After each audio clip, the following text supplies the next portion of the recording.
sommes réunis ce matin dans le cadre de la 2e édition des Journées Pétrole, un événement organisé par 3M Partenaires et Conseils, spécialisé dans les métiers du contrôle et du droit. Cet événement, lancé il y a 1 an maintenant, rassemble les décideurs africains des hydrocarbures pour discuter du contrat de partage de production.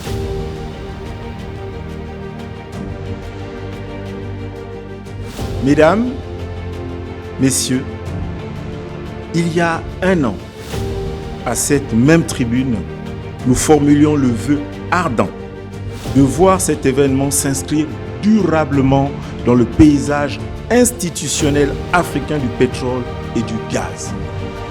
Les attentes de nos populations vis-à-vis du secteur des hydrocarbures sont immenses, ce qui nous impose de déployer tous les efforts nécessaires pour assurer une gestion optimale de ce domaine crucial.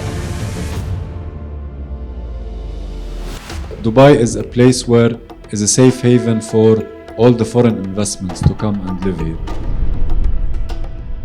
Quelle place Damak se donne-t-il pour l'Afrique? Merci.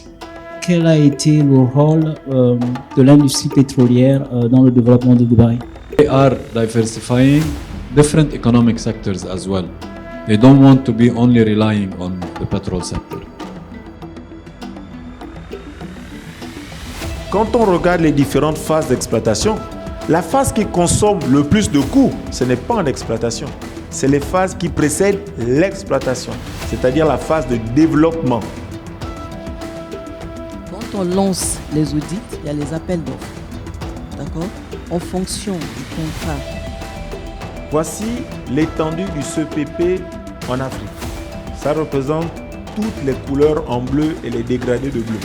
À travers ça, vous voyez aisément que le CEPP est un contrat très répandu. Une initiative vraiment salutaire que je tiens tout d'abord à féliciter et remercier. Et c'est ma première participation aux Journées Pétrole, concept auquel j'adhère totalement. C'est vraiment une journée que je recommanderais à des gens qui veulent très rapidement se familiariser avec les questions pétrolières. Les 2e Journées Pétrole constituent un événement phare pour l'Afrique en ce qu'elle permet de réunir sous un format d'échange et de partage les pays qui ont en commun vraiment le pétrole et le gaz.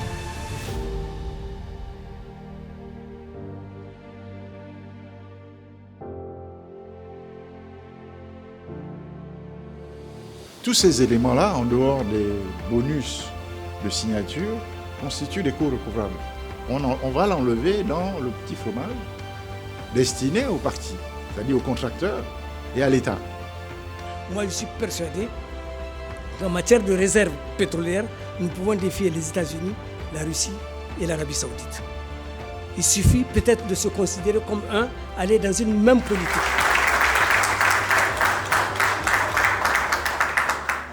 Il y a effectivement les taux de PID-PIH sont très minimes. Il y a des contrats où la PID représente 0,43% du chiffre d'affaires. J'ai appris beaucoup de choses qui peuvent être très importantes pour notre pays.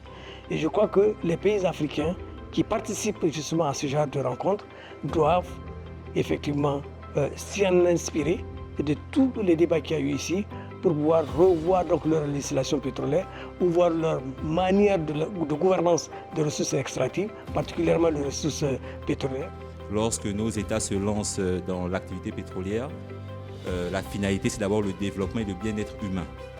Quand on parle de la RSE, souvent, la plupart du temps, surtout lorsqu'on lit les journaux, on se focalise finalement simplement sur la partie engagement social. Chez nous, l'entreprise ivoirienne, c'est une entreprise dont, disons, 51% du capital est détenu par les Ivoiriens. Puis, l'entreprise de droit ivoirien, ce sont les entreprises qui sont créées et enregistrées en Côte d'Ivoire. Tchad, on a fini par dire désormais tout bloc acquis par une compagnie extérieure est à 25% automatiquement à la compagnie nationale, SHT, qui sont là ici. Je partage tout ce qui est dit ici. Nous avons besoin d'avoir une même mise sur nos opérations, mais il faut que nous fassions attention à l'idée d'une entreprise nationale détenue par des nationaux et une entreprise nationale performante qui nous amène des résultats, qui nous amène là où on veut aller. Un rendez-vous des acteurs de l'industrie des hydrocarbures en Afrique qui a le mérite d'offrir en fait 2 éléments qui sont essentiels aujourd'hui. Le premier, c'est un cadre d'échange, de partage d'expériences entre les acteurs africains pour tirer aussi les leçons de ce qui a bien fonctionné chez les autres et de ce qui peut nous inspirer. Et puis le deuxième, c'est naturellement aussi le fait de pouvoir être formé, savoir quels sont les éléments sur lesquels il faut faire attention, être attentif et puis finalement se poser les bonnes questions. Parce qu'on parle beaucoup de contrats pétroliers sans forcément savoir tout ce que ça peut recouvrir comme aspect éminemment stratégique. Et il faut que les Africains soient mieux conscientisés à ces enjeux-là pour mieux gérer le développement au sein de nos pays.